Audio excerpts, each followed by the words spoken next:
Selamat sore, Bapak Ibu Saudara, jemaat yang terkasih di dalam Tuhan Yesus Kristus. Puji Tuhan, jika saat ini kita bisa kembali beribadah secara online. Kita semua percaya bahwa semua ini adalah satu kesempatan yang Tuhan berikan kepada setiap kita.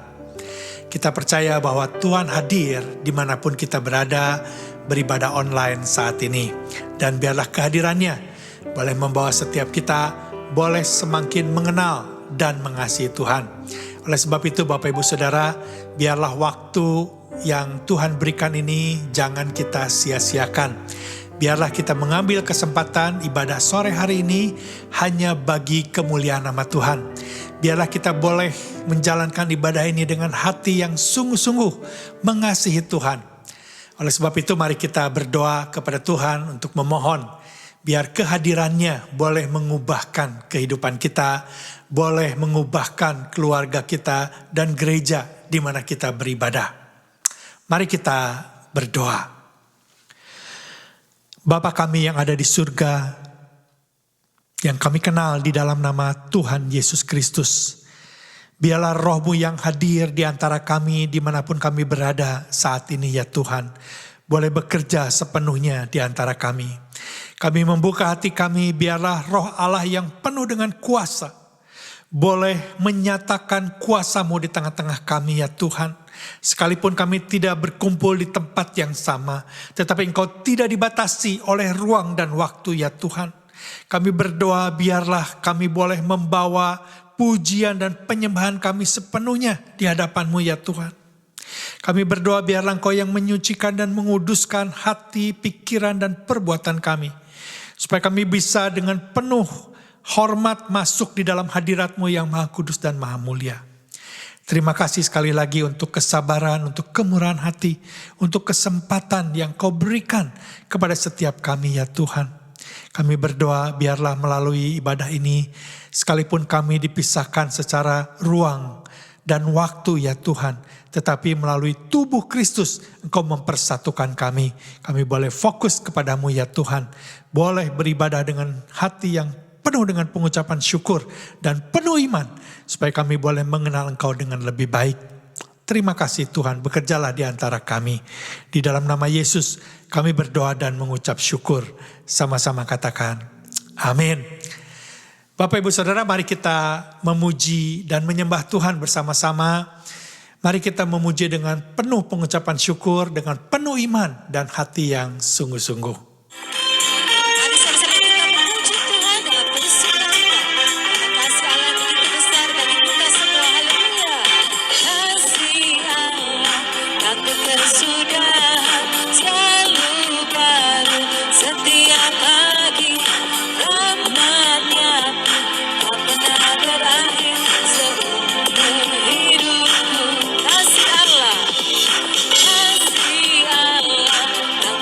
Sudah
Sebelum kita melanjutkan pujian dan penyembahan kita, mari kita mengangkat doa syafaat kita ke hadapan Tuhan. Mari kita berdoa. Kami bersyukur kepadamu ya Tuhan, karena begitu besar kasih setiamu dalam kehidupan kami.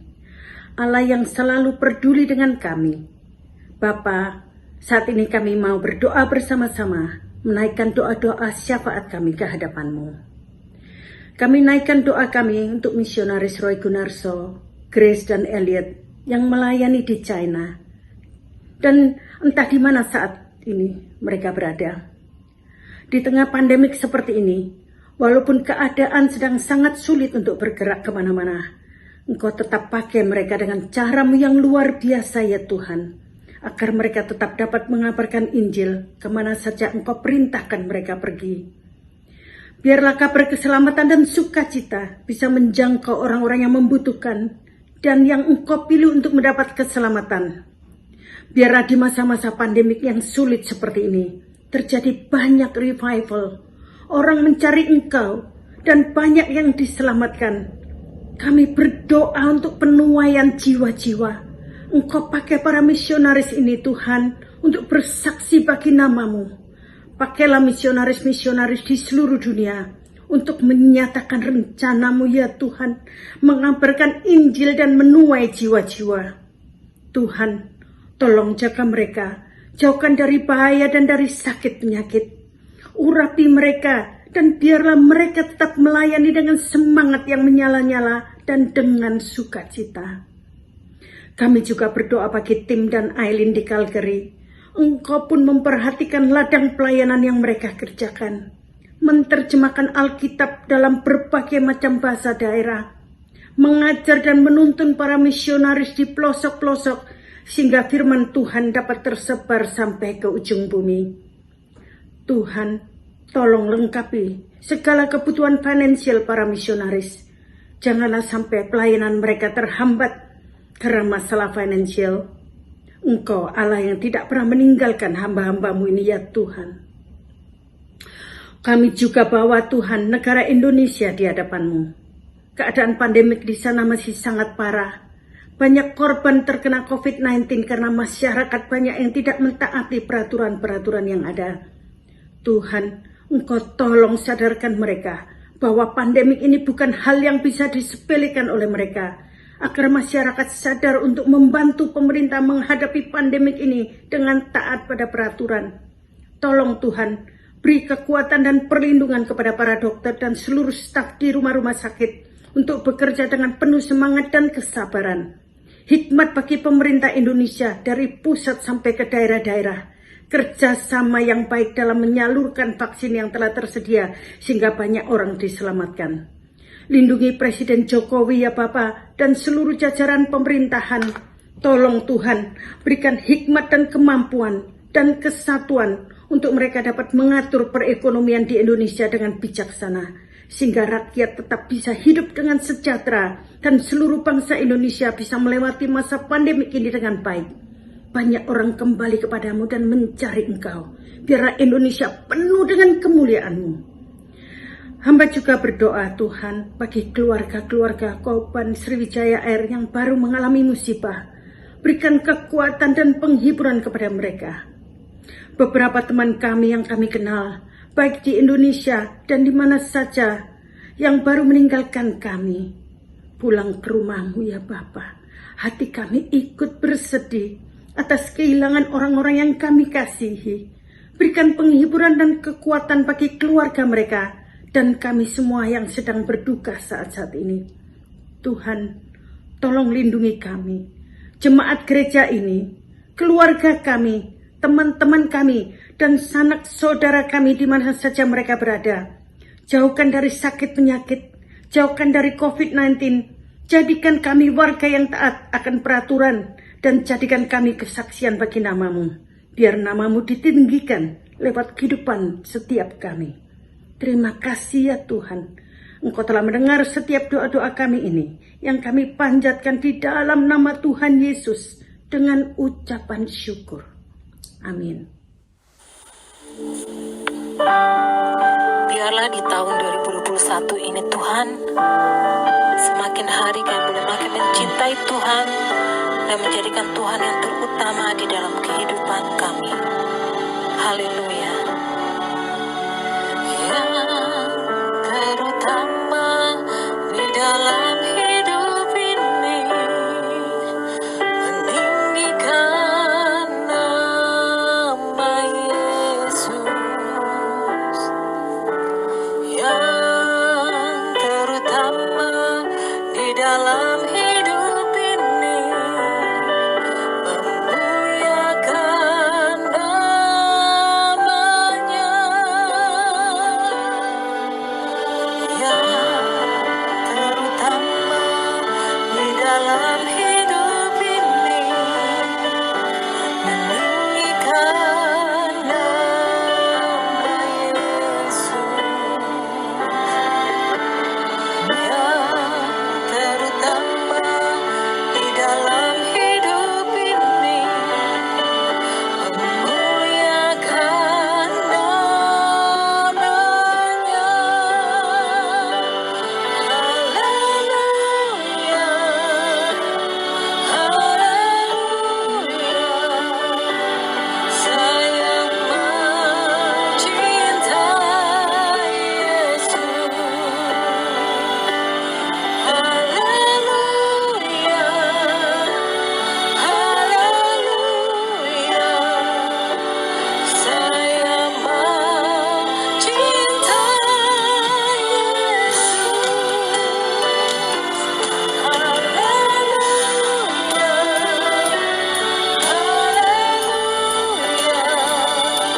Saya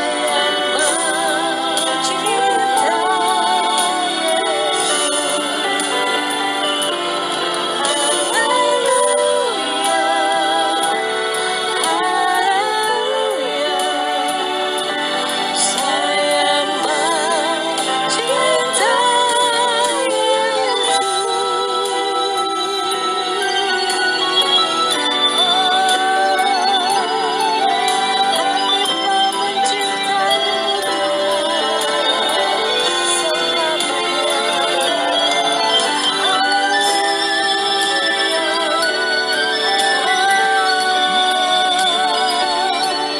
Biarlah di tahun ini Tuhan, semakin hari kami semakin mencintai-Mu, menjadikan Engkau yang terutama di dalam kehidupan kami. Haleluya, haleluya, haleluya. Saya mencintai Yesus. Haleluya, haleluya.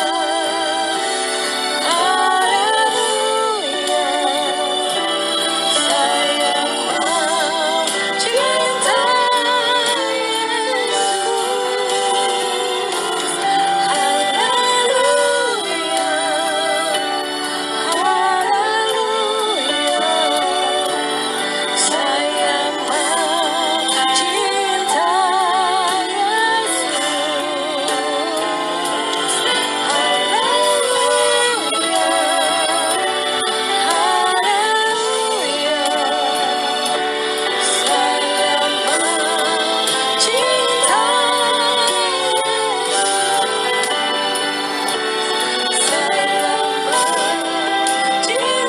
Saya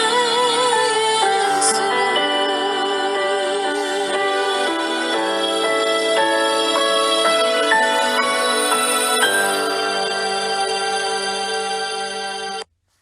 Puji Tuhan, terima kasih buat tim musik yang sudah melayani kita hari ini dan juga pendoa syafaat yang sudah membawakan doa-doa kepada Tuhan. Bapak Ibu Saudara, salah satu berita besar yang terjadi di Indonesia yang juga menjadi berita besar di belahan dunia ini, yaitu bom Sarinah yang terjadi pada tanggal 14 Januari tahun 2016. Namun mungkin ada di antara kita yang masih ingat ketika pertama kali berita ini disampaikan ketika bom Sarinah ini baru saja terjadi. Mungkin ada di antara kita yang masih ingat bahwa media lokal memberitakan bahwa bom ini bukan hanya terjadi di Sarinah, tetapi juga di 3 titik lainnya, di tempat lainnya di Jakarta. Dan ternyata berita yang disampaikan itu adalah berita yang tidak akurat, salah atau hanya hoax saja. Yang sudah terlebih dahulu membuat panik orang-orang yang mendengar berita ini. Dan lebih buruk daripada itu, Bapak Ibu Saudara, ada banyak media asing yang memberitakan peristiwa ini berdasarkan apa yang diberitakan oleh media lokal setempat. Bahwa bom Sarinah itu hanya salah satu bom yang meledak. Padahal masih ada bom-bom lain yang meledak di tempat lain. Berita ini langsung diberitakan oleh media asing di negara masing-masing. Padahal kenyataannya tidak. Mengapa hal ini bisa terjadi? Karena media asing yang ada di negara masing-masing tidak ada di tempat. Mereka tidak langsung menyaksikan apa yang sedang terjadi di Jakarta. Mereka hanya mendengar atau hanya melihat atau hanya membaca berita-berita dari media lokal. Media-media asing tersebut tidak mengutus orang langsung menyaksikan apa yang benar-benar terjadi di Indonesia ketika bom itu meledak. Ini masalahnya. Sehingga mereka memberitakan berita yang salah, yang tidak akurat. Yang bisa membuat masyarakat menjadi salah menafsirkan atau salah memahami. Dan lebih fatal bisa membuat orang menjadi panik dan ketakutan. Karena mereka memberitakan apa yang mereka sebenarnya tidak benar-benar ketahui. Dan ini menjadi satu kesalahan fatal. Akibatnya, Bapak Ibu Saudara, karena media lokal tersebut memberitakan hal-hal yang tidak akurat, yang hanya membuat panik masyarakat, KPI Pusat atau Komisi Penyiaran Indonesia menjatuhkan sanksi, teguran tertulis kepada 8 lembaga penyiaran. Dan KPI Pusat mengingatkan agar berita yang disampaikan kepada masyarakat tidak boleh berpatokan kepada kecepatan, melainkan kepada ketepatan atau akurasi.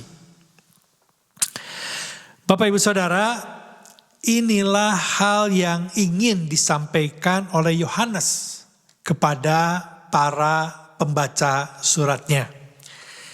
Kita melihat di dalam kitab 1 Yohanes pasal yang pertama, ayat pertama sampai yang ketiga. Demikian bunyi firman Tuhan, mari kita membaca bersama-sama.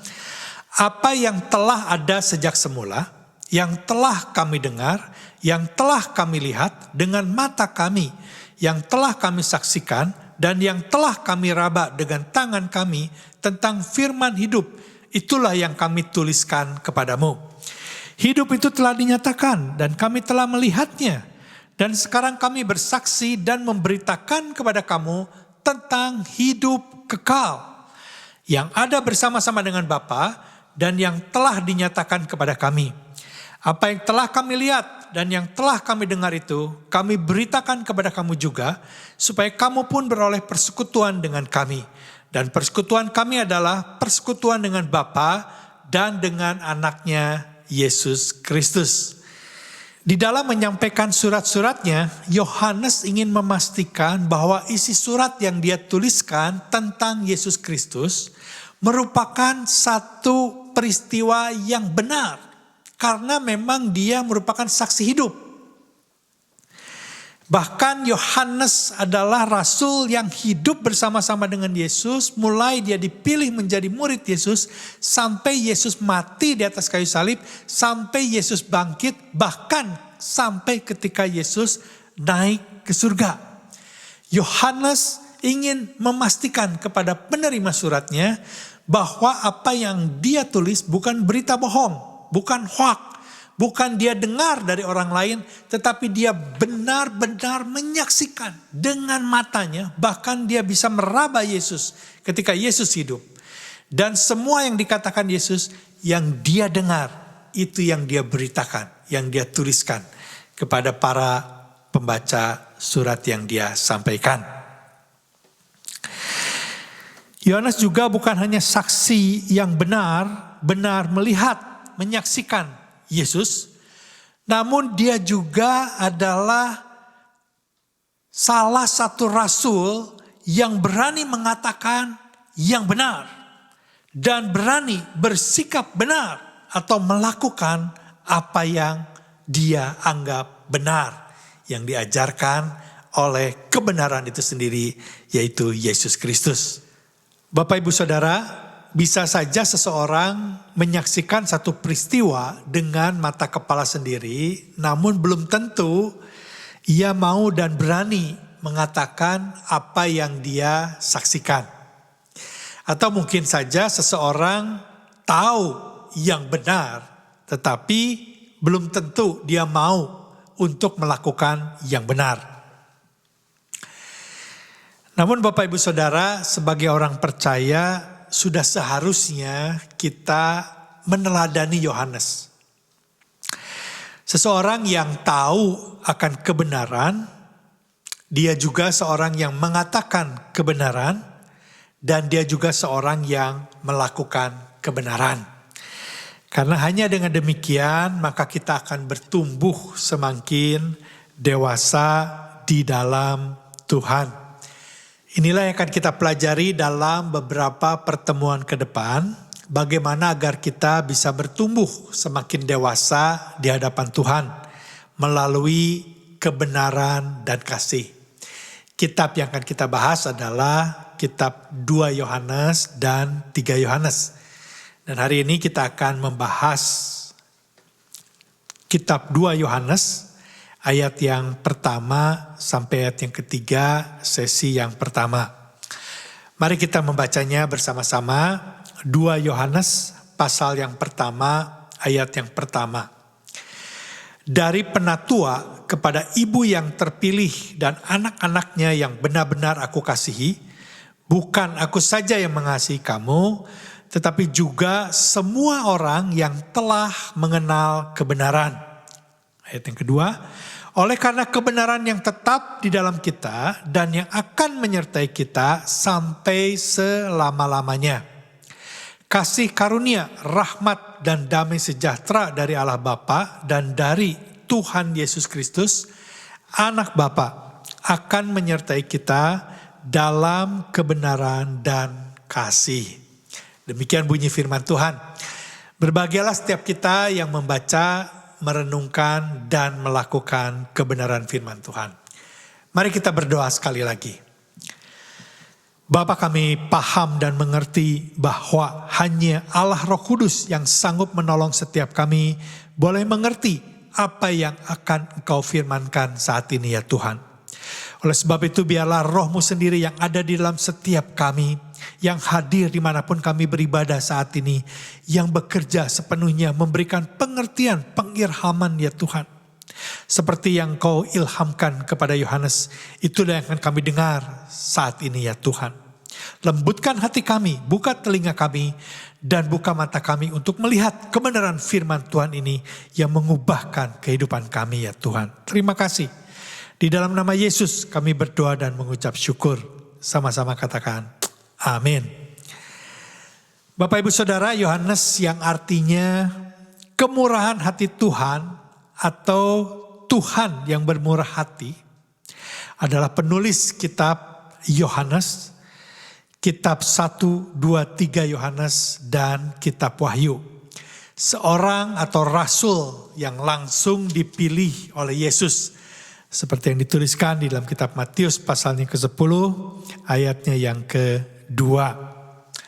Sekali lagi, bahwa untuk menjadi rasul hanya bagi mereka yang benar-benar pernah hidup bersama dengan Yesus, mendengar apa yang dikatakan oleh Yesus, dan menyaksikan langsung apa yang Yesus lakukan selama dia hidup di bumi, selama Yesus melayani di bumi, sampai Yesus mati, sampai Yesus bangkit, dan sampai Yesus naik ke surga. Seperti yang dituliskan di dalam Kisah Para Rasul pasalnya yang pertama, ketika Petrus akan memilih pengganti Yudas. Ya, Kisah Rasul pasal yang pertama ayat yang ke-21 sampai ayat yang ke-22. Jadi harus ditambahkan kepada kami seorang dari mereka yang senantiasa datang berkumpul dengan kami selama Tuhan Yesus bersama-sama dengan kami. Yaitu mulai dari baptisan Yohanes sampai hari Yesus terangkat ke sorga meninggalkan kami.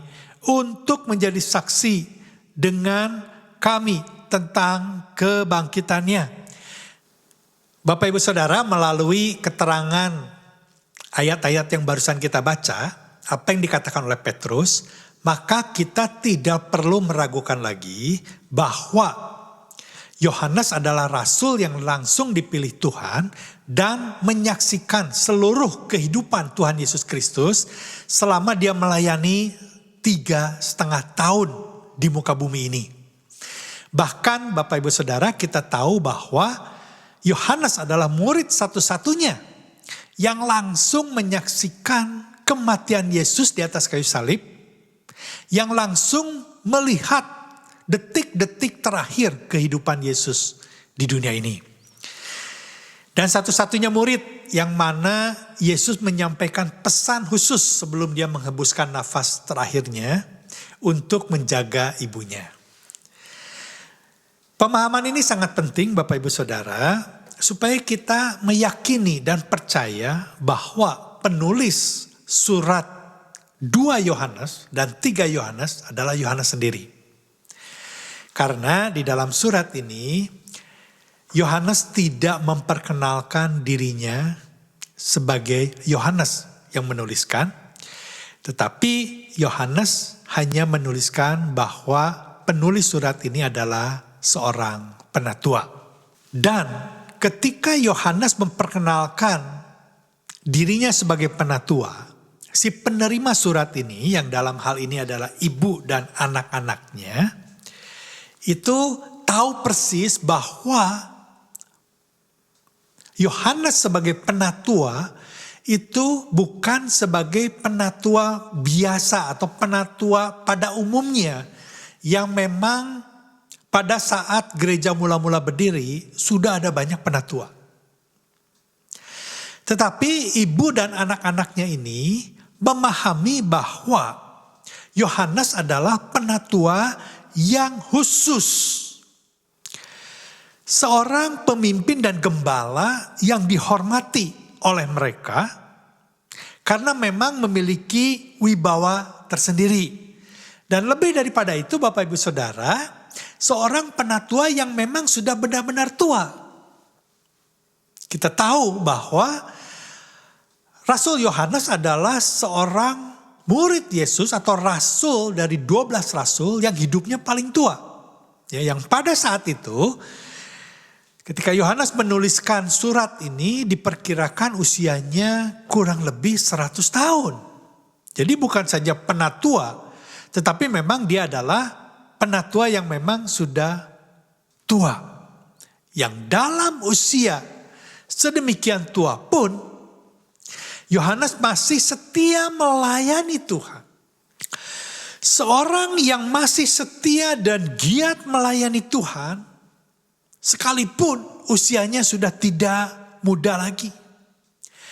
Yohanes bukan saja dewasa atau tua secara jasmani, melainkan Yohanes adalah seorang yang sangat dewasa secara spiritual. Seorang yang sangat dewasa di hadapan Tuhan maupun di hadapan manusia yang dia kenal dan yang dia layani. Saya percaya Bapak Ibu Saudara bahwa Yohanes bisa seperti itu karena memang dia berjalan dan bertumbuh di dalam kebenaran dan kasih. Oleh sebab itu, jika ada di antara kita yang menyadari bahwa selama saya menjadi orang Kristen, kita tidak merasakan pertumbuhan. Kita merasa begini-begini saja. Kita sama-sama saja. Tidak ada perubahan. Inilah saatnya kita sama-sama belajar dari Yohanes. Bagaimana kita bisa bertumbuh semakin dewasa di hadapan Tuhan. Dan orang-orang yang ada di sekitar kita mengakui bahwa kita memang bertumbuh semakin dewasa sebagai pengikut Kristus. Kembali kepada usia Yohanes yang sekitar 100 tahun. Bapak Ibu Saudara, artinya kekristenan ketika itu sudah memasuki generasi kedua atau mungkin juga sudah memasuki generasi ketiga. Yang saat itu generasi ketiga sudah mulai menginjak atau melewati masa kanak-kanak, memasuki masa remaja. Artinya kekristenan ada kemungkinan tidak lagi menjadi sesuatu yang menarik minat bagi generasi-generasi yang lebih muda. Kekristenan menjadi satu hal yang rutinitas atau dijalankan karena memang saya adalah orang Kristen. Papa mama saya orang Kristen, kakak saya orang Kristen, adik saya orang Kristen, teman-teman saya orang Kristen. Kakek nenek saya orang Kristen. Karena rutinitas yang seperti itulah maka mereka beribadah, memuji, menyembah Tuhan, bersekutu, bahkan memberikan perpuluhan. Semua itu mereka lakukan bukan karena mereka mengasihi Tuhan. Bukan karena mereka mengasihi sesama mereka. Mereka lakukan menjadi satu kebiasaan. Tidak salah Bapak Ibu Saudara kalau Yesus menegur kekristenan mereka yang tidak bertumbuh kepada jemaatnya yang ada di Efesus. Yang dituliskan dalam kitab Wahyu pasal yang kedua, ayat yang kedua sampai yang keempat. Aku tahu segala pekerjaanmu, baik jerih payahmu maupun ketekunanmu. Aku tahu bahwa engkau tidak dapat sabar terhadap orang-orang jahat, bahwa engkau telah mencobai mereka yang menyebut dirinya rasul, tetapi yang sebenarnya tidak demikian. Bahwa engkau telah mendapati mereka pendusta, dan engkau tetap sabar dan menderita oleh karena namaku, dan engkau tidak mengenal lelah. Namun demikian aku mencela engkau, karena engkau telah meninggalkan kasihmu yang semula. Bapak Ibu Saudara, mereka menjalankan semua hal-hal yang baik tentang kekristenan. Bahkan mereka tahu banyak tentang kebenaran. Bahkan mereka rela berkorban, menderita demi Kristus. Tetapi mereka melakukan semua itu tidak dengan kasih. Mereka rela mengorbankan waktu, uang, tenaga.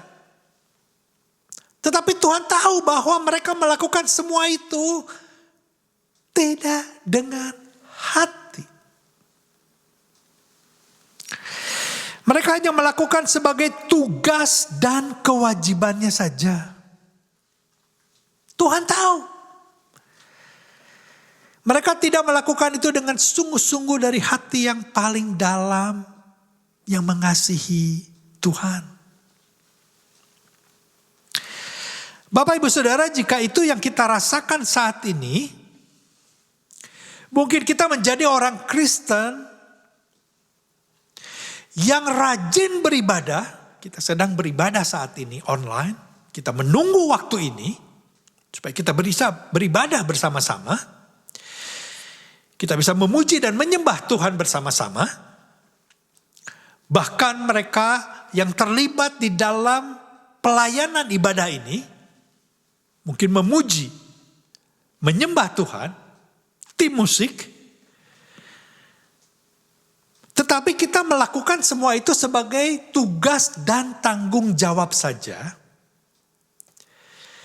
Rutinitas kita lakukan setiap hari Minggu, tetapi tidak dengan kasih. Bukan karena kita mengasihi Tuhan, atau bukan karena kita mengasihi orang-orang yang kita layani.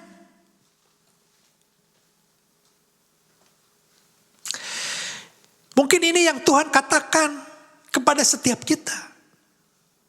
Apakah engkau melakukan semua ini karena engkau mengasihi aku? Apakah karena engkau melakukan semua itu karena engkau mengasihi sesamamu?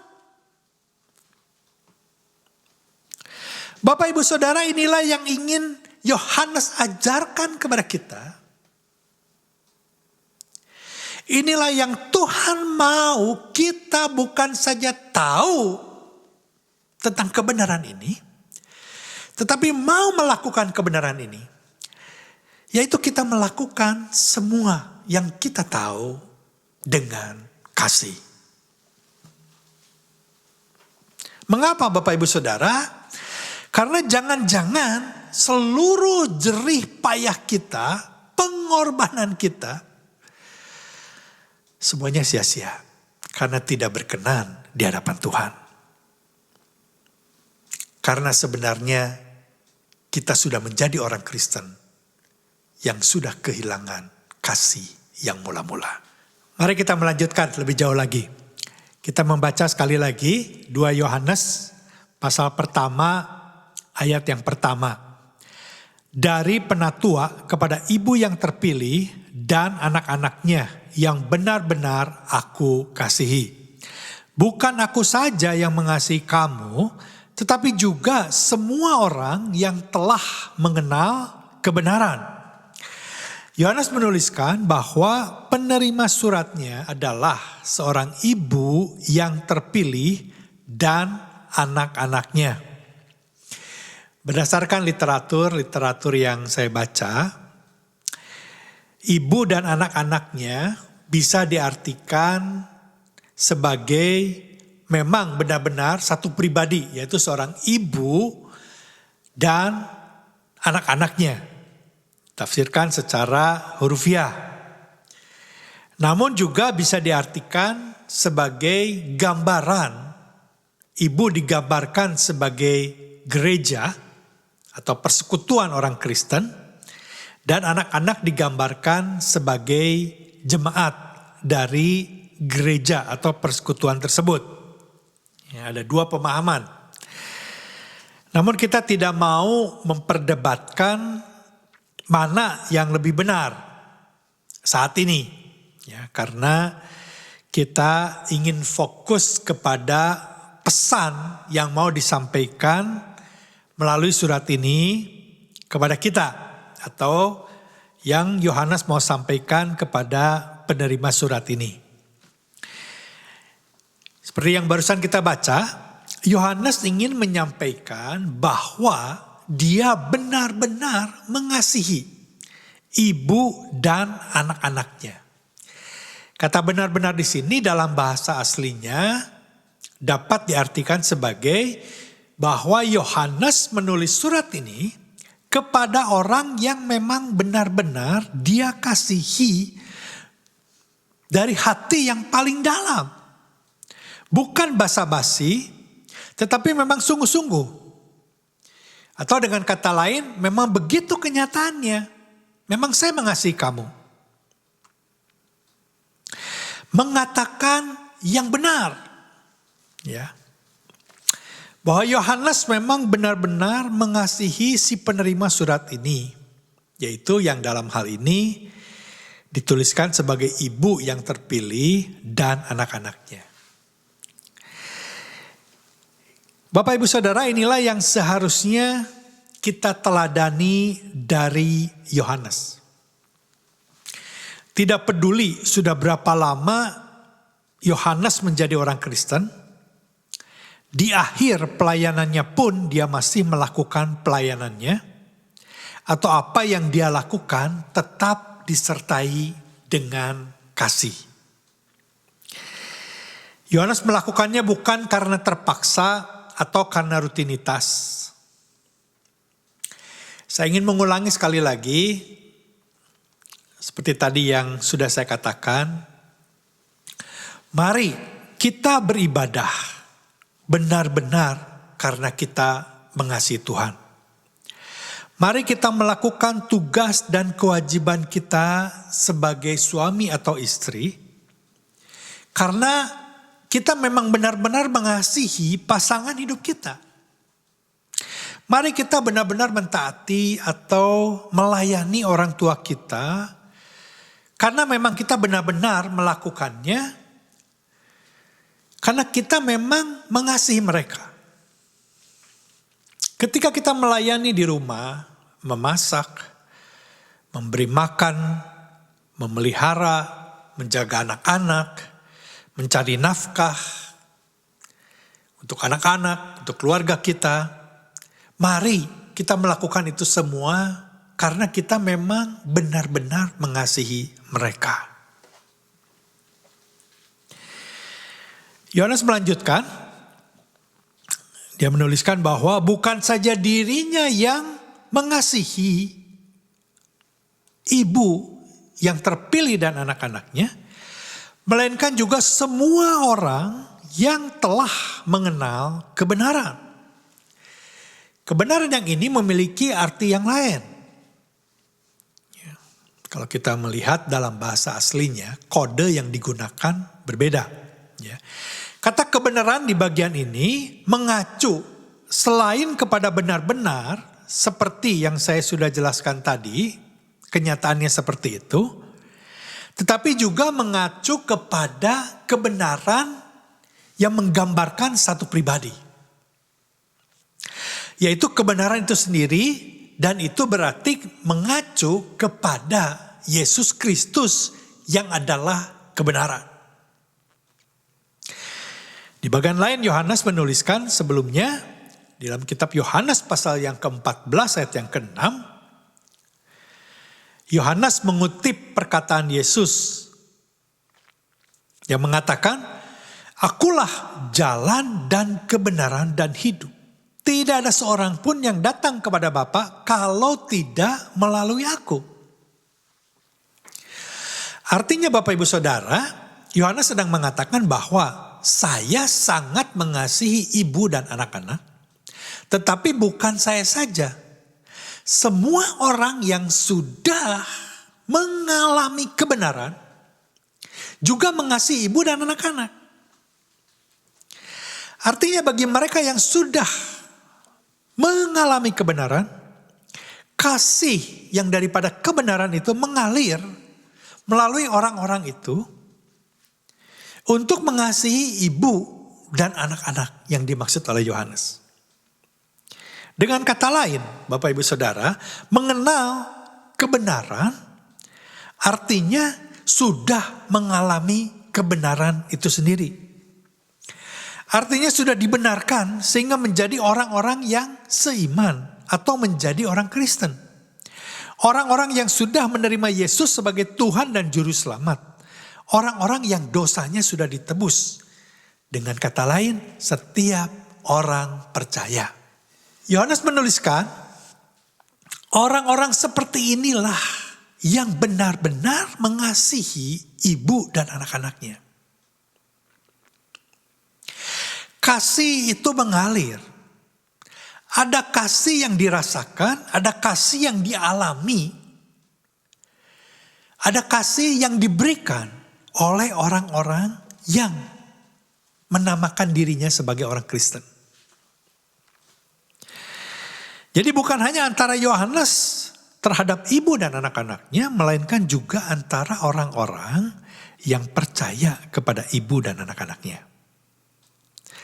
Ada jalinan kasih yang benar-benar terjadi di antara sesama orang percaya. Bapak Ibu Saudara, sekali lagi seharusnya ini mengingatkan kita sekaligus menyadarkan dan memotivasi kita sebagai orang-orang yang menamakan diri sebagai orang-orang yang sudah ditebus, sudah diselamatkan melalui pengorbanan Yesus di atas kayu salib. Masihkah kita mengasihi Tuhan dengan sungguh-sungguh seperti janji kita atau kerinduan kita ketika pertama kali kita diselamatkan? Ketika pertama kali kita menerima Yesus sebagai Tuhan dan Juru Selamat. Adakah kasih yang menggebu-gebu, kasih yang mula-mula saat ini kepada Tuhan, kepada Allah yang kita kenal di dalam Tuhan Yesus Kristus? Ketika kita berjanji untuk melayani dan memberikan yang terbaik kepada Tuhan, apakah kita masih memiliki kerinduan yang sama saat ini? Ketika kita saat ini beribadah, apakah karena kita benar-benar mengasihi Tuhan?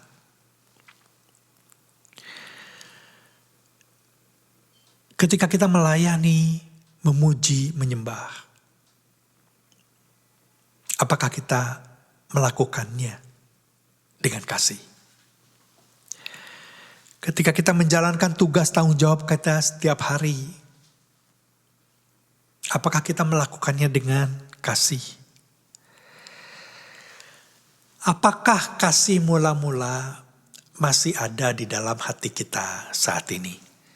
Di bagian lainnya Yohanes menuliskan, 1 Yohanes pasal yang ketiga ayat yang ke-18, anak-anakku marilah kita mengasihi bukan dengan perkataan atau dengan lidah, tetapi dengan perbuatan dan dalam kebenaran.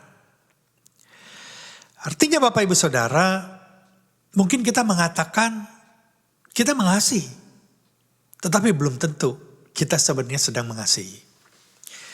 Bukankah di negara Barat atau Amerika Utara ini, atau di negara-negara Eropa, kita sudah sangat terbiasa orang mengatakan, aku mencintai kamu. Sebentar-sebentar mengatakan, aku mencintai kamu.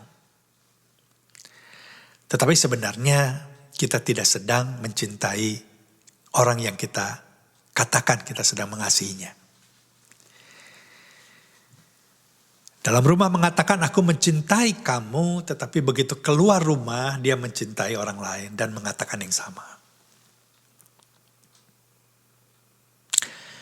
Yohanes mengatakan, marilah kita mengasihi bukan dengan perkataan atau dengan lidah, tetapi dengan perbuatan dan dalam kebenaran. Kita akan membahas kebenaran lebih dalam pertemuan ke depan. Tapi saat ini, melalui kebenaran firman Tuhan yang barusan kita sama-sama dengar, saya ingin memberikan satu pertanyaan. Kapan orang-orang yang mengenal kita mengatakan bahwa ada kasih Kristus yang mengalir dalam hidup kita, seperti yang Yohanes katakan tentang orang-orang yang sudah mengenal kebenaran? Saya percaya ketika Yohanes mengatakan bahwa orang-orang yang mengenal kebenaran juga mengasihi ibu dan anak-anaknya.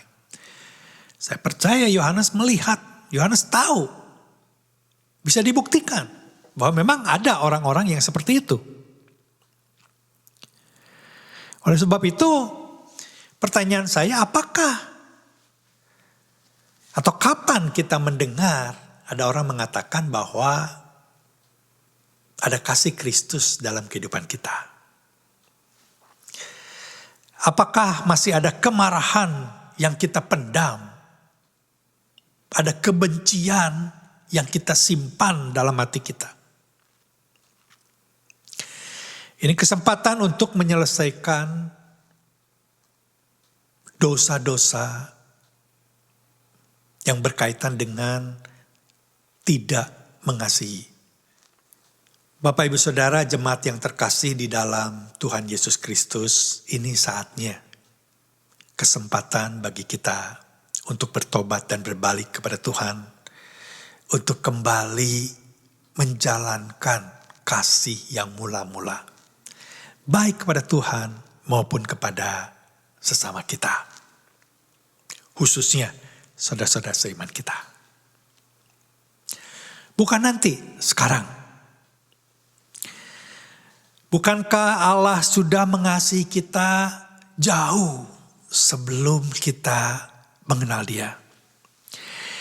Bukankah Allah yang terlebih dahulu mengasihi dan mengampuni semua dosa-dosa kita? Seperti yang Yohanes katakan di dalam 1 Yohanes pasalnya yang keempat ayat yang ke-10. Inilah kasih itu, bukan kita yang telah mengasihi Allah, tetapi Allah yang telah mengasihi kita dan yang telah mengutus anaknya sebagai pendamaian bagi dosa-dosa kita. Satu-satunya alasan atau dasar yang paling kokoh, yang paling kuat untuk kita tetap melakukan kasih kita adalah karena kita sadar dan sudah mengalami kasih Tuhan dalam hidup kita. Kalau kita mengasihi orang yang mengasihi kita, apa bedanya kita dengan orang-orang yang belum percaya? Mereka mengasihi orang yang mengasihinya.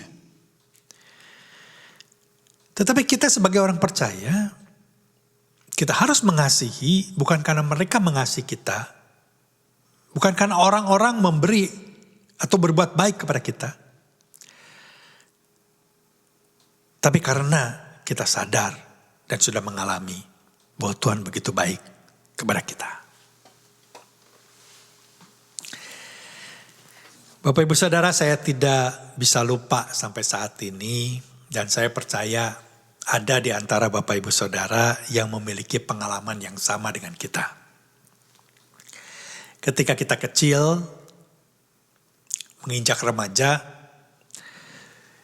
kita akan terus berharap untuk lebih cepat, semakin hari semakin lebih tinggi. Kita seringkali mengukur tinggi kita. Hari ini sudah berapa sentimeter? Bulan depan sudah berapa? 2 bulan lagi sudah berapa? Kita ingin cepat bertumbuh, kita ingin cepat tinggi. Saya percaya bukan kita saja, tetapi orang tua kita juga sama. Mereka berharap supaya kita bertumbuh semakin besar. Kita yang bekerja, tentu kita juga ingin mendapatkan lebih, bertumbuh, berkembang dengan karir kita. Kita yang memiliki bisnis usaha, tentu sama. Kita juga ingin bertumbuh, semakin besar, semakin memiliki banyak untung. Saya kira itu normal dan memang seharusnya seperti itu. Sadarkah kita bahwa Tuhan, Bapa kita yang ada di sorga, merindukan setiap kita anak-anaknya juga untuk bertumbuh dari waktu ke waktu. Mari kita mengambil komitmen saat ini untuk mau bertumbuh di dalam kebenaran dan kasih. Bapak Ibu Saudara, bukan saja mengikuti khotbah seri ini, tetapi bawakan ini setiap hari di dalam doa. Supaya ada kerinduan yang terus-menerus untuk kita mau bertumbuh semakin dewasa di dalam kebenaran dan kasih. Supaya kita menjadi orang-orang Kristen yang bisa mengejawantahkan atau mewujudkan kasih Kristus kepada orang-orang yang ada di sekitar kita. Mari kita melakukan apa saja yang Tuhan percayakan kepada kita, yang menjadi tugas dan tanggung jawab kita dengan kasih. Mari kita mengambil komitmen untuk mau bertumbuh di dalam kebenaran dan kasih. Apapun yang kita lakukan, tugas tanggung jawab apapun yang Tuhan percayakan kepada kita, mari kita lakukan dengan penuh kasih. Baik kepada Tuhan maupun kepada sesama, khususnya kepada saudara-saudara seiman kita dan orang-orang yang paling dekat dengan kita. Amin Bapak Ibu Saudara. Mari kita berdoa. Bapa, kami mengucap syukur dan berterima kasih jika saat ini kami kembali diingatkan bahwa kami memiliki Allah yang kami kenal di dalam Tuhan Yesus Kristus, yang adalah kebenaran.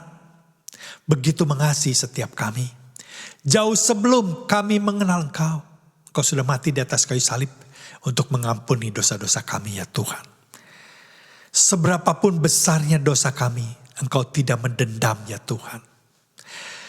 Tetapi Engkau mengampuni kami. Terima kasih Tuhan. Biarlah ini menjadi landasan di dalam kami mempraktekkan iman kekristenan kami. Di dalam kami mengasihi Engkau dan juga mengasihi sesama kami ya Tuhan. Kami berdoa di dalam nama Yesus. Biarkan roh Allah, roh Kristus yang ada dalam kehidupan kami boleh memenuhi kami dengan kasih-Mu ya Tuhan. Kami menjadi orang-orang yang taat, yang mau mengasihi Engkau dan mengasihi sesama kami. Kami mau mengampuni. Kami melepaskan pengampunan ya Tuhan. Kami membuang segala kebencian, kemarahan. Ampuni kami ya Tuhan, jika kami sudah kehilangan kasih yang mula-mula. Kami percaya Tuhan, kalau Engkau mengingatkan kami saat ini, Engkau akan menolong setiap kami dimanapun kami berada ya Tuhan. Yang sungguh-sungguh ketika berdoa saat ini mau bertobat dan berbalik kepadamu. Engkau akan menolong ya Tuhan. Untuk membangkitkan kembali kasih mula-mula. Baik kepadamu ya Tuhan maupun kepada sesama kami. Terima kasih. Kami percaya Roh-Mu yang penuh dengan kuasa akan menolong setiap kami ya Tuhan. Di dalam nama Yesus kami berdoa dan mengucap syukur. Sama-sama katakan, amin. Mengingatkan Bapak Ibu Saudara bahwa renungan dan doa malam hari Kamis akan berjalan seperti biasa jam 8.30 malam. Dan kita akan melanjutkan pembahasan kitab Nehemia pasalnya yang kedua. Mari kita bangkit berdiri, angkat kedua tangan Bapak Ibu Saudara dan terimalah berkat Tuhan. Damai sejahtera dan kasih karunia yang daripada Allah Bapa dan Tuhan kita Yesus Kristus, serta penghiburan, kekuatan, sukacita, dan pimpinan yang daripada Allah Roh Kudus, menyertai jemaat sekalian mulai hari ini, sampai kedatangan Tuhan yang kedua kali, dan sampai selama-lamanya. Jemaat yang dikasihi Tuhan, berjalanlah di dalam kebenaran dan kasih Tuhan. Muliakanlah Tuhan di dalam kehidupanmu, jadilah terang dimanapun kau berada. Terimalah berkat ini di dalam nama Tuhan Yesus Kristus. Sama-sama katakan, amin. Selamat sore Bapak Ibu Saudara, sampai jumpa hari Kamis jam 8.30 malam. Tuhan memberkati.